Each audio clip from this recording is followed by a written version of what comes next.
Ladies, alam nyo ba na ang mga kalalakihan ay meron ding mga standards. Namimili din yan ng babae na kanyang magiging the one.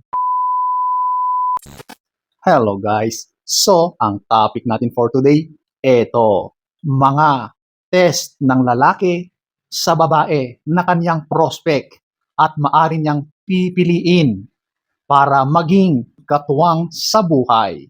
So, kung gusto mong malaman ang mga ito, panoorin mo ang video na ito. So, without further ado,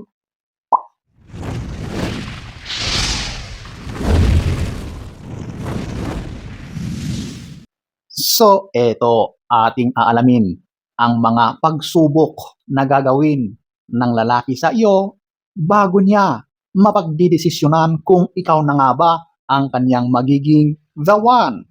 Number one, ito yung material test. Pera at kung ano-anong mga material na pwedeng makamit ng isang tao.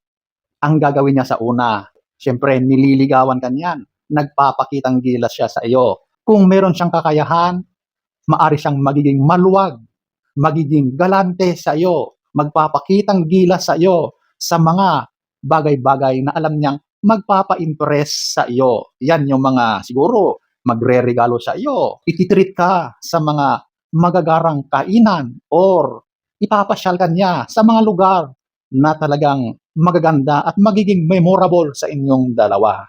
Basta ang ginagawa niya is talagang ipinapakita niya na kayang-kaya niya. So, paano ka na niya itetest? Magbabawas na siya or lilimitahan na niya yung mga dati niyong ginagawa. Kung dati siyang galante, oops, bawas muna. Or di kaya mag-pretend siya na ay walang-wala or naging broke na siya. Tinitignan niya kung ano ang magiging reaction mo. Kapag tinanggap mo pa rin siya, kapag ipinakita mo na suportado mo siya, na kahit wala yung mga material, yung mga kabonggahan, kagalantehan na ipinapakita sa iyo, jackpot na jackpot siya sa iyo. Pero kapag napansin niya na parang naging matamlay ka na, parang wala na yung dati mong pakikitungo sa kanya, parang nawalan ka na ng gana, amor, or dumidistansya ka na sa kanya, ibig sabihin, hindi ka na pasado sa kanyang pagsubok na yung mga material lang na bagay ang habol mo sa kanya. Kumbaga, hindi mo siya kayang samahan sa mga pagkakataon na siya ay magiging ganyan sa tunay na buhay, di ba? So, hindi naman lahat ng pagkakataon ay nasa taas ka. Minsan, mayroong pagkakataon na babagsak ka at babangon ka ulit, di ba? Kapag nakita niya na nandyan ka palagi para sa kanya, ayun na, ikaw na ang kanyang hinahanap. Number one. Number two, eto yung test sa ganon or sa S. Alam mo na yung tinutukoy ko. So, bilang lalaki, talagang susubukan ka niya. Magiging agresibo siya sa iyo. Talagang pipilitin niya. Kumbaga, gagawa siya ng mga galaw, yung mga moves niya na talagang ang gusto niyang mangyari is magkaroon kayo ng S or talagang doon kayo hahantong. Diyan niya susubukan kung makukuha ka ba niya or hindi. So, syempre, bilang lalaki, isa yan sa mga pagsubok na gusto nilang malaman kung madali ka bang makuha or meron kang sinusunod na mga limits or hindi ka basta-basta pumapayag sa mga ganon. Kapag ginawa na niya ang kanyang mga galawang malupit sa iyo, tapos ikaw naman ay bumigay na. Ibinigay mo na ang iyong perlas ng silangan at talagang isinuko mo na ang iyong sarili sa kanya na wala man lang pag-aalinlangan.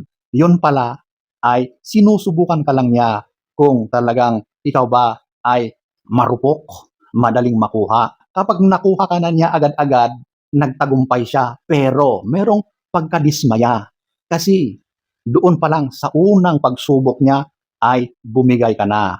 So sa halip na matutuwa siya, ay hindi. Kasi ang gusto niyang mangyari is sana hindi mo muna ibinigay. Hindi ka agad-agad sumuko. Okay? Siguro, pagdating sa pangalawa or pangatlong attempt, tsaka ka bumigay. Hindi yung unang-una pa lang ay agad mo nang ibinuyang-yang. Hindi ko nilalahat. Kasi marami din kalalakihan na gustong-gusto ang bagay na yan. Pero kapag sa usaping seryosohan, sa usaping panghabang buhay, pang long-term na relasyon, hindi yan pasado sa ilang mga kalalakihan. So advice ko lang, siguro magpakipot ng konti, magtimpi, magpigil muna sa unang mga attempt ng boyfriend mo. Whoops, huwag kang bumigay, okay? Sa second, hanggat maari, huwag pa.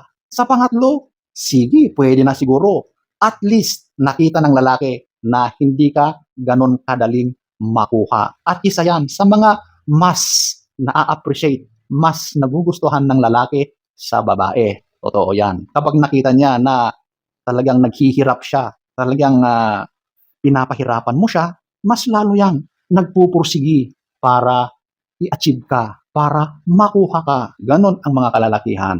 So ayan po, ang number 2. Number 3, ito yung pakikitungo test.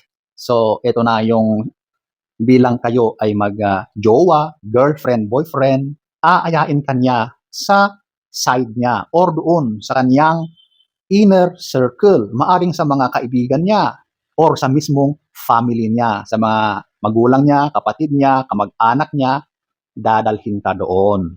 At syempre, nag-o-observe siya kung kumusta naman ang pakikitungo mo sa kanyang circle, sa kanyang family, friends, mga kamag-anak.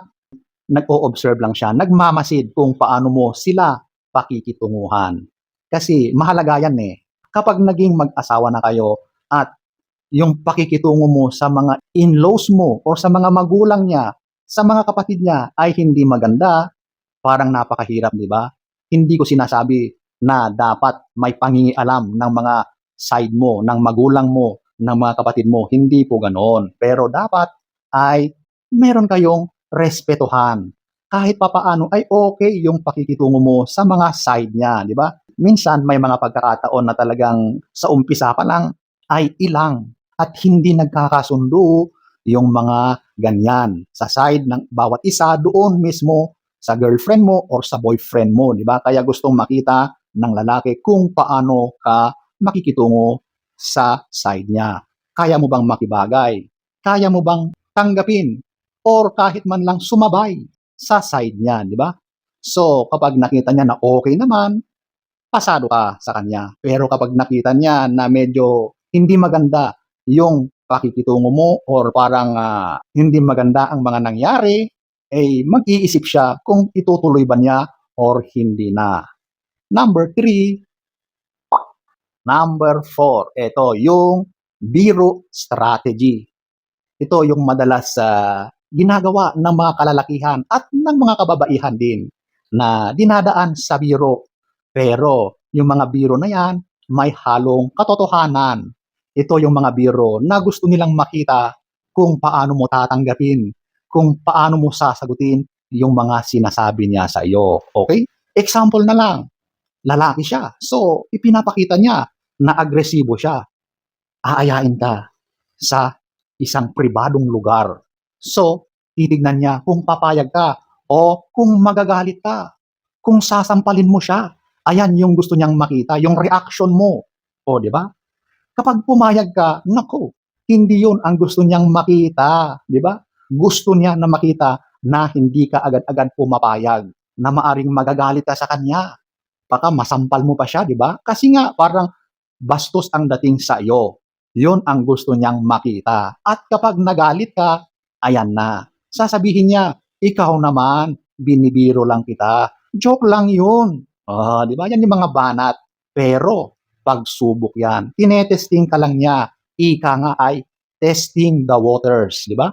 Napakaraming uri ng pagsubok na pwede niyang gawin sa iyo. At isa lang yan sa napakarami. Okay? Dapat, off limits tayo. Masyado kang mabilis. Ayaw ko ng ganyan.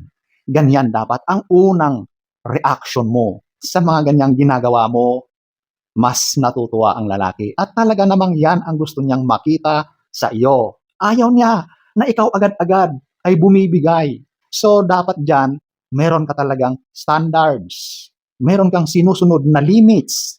Hindi pwede yung basta-basta na lang ay sumusuko ka na agad-agad, okay? Alam mo, kapag ganyan na nahihirapan pa yung lalaki sa iyo, talagang mas lalo siyang pag-iigihan na ikaw ay suyuin hanggang sa makuha ka. Number 4, so ayan po ang ilan sa mga maaring pagsubok ng lalaki sa iyo kung papasa ka sa kanyang mga pagsubok or yung mga test niya sa iyo. So sana ay nagustuhan nyo ang ating topic for today. Next story time. Don't forget to subscribe.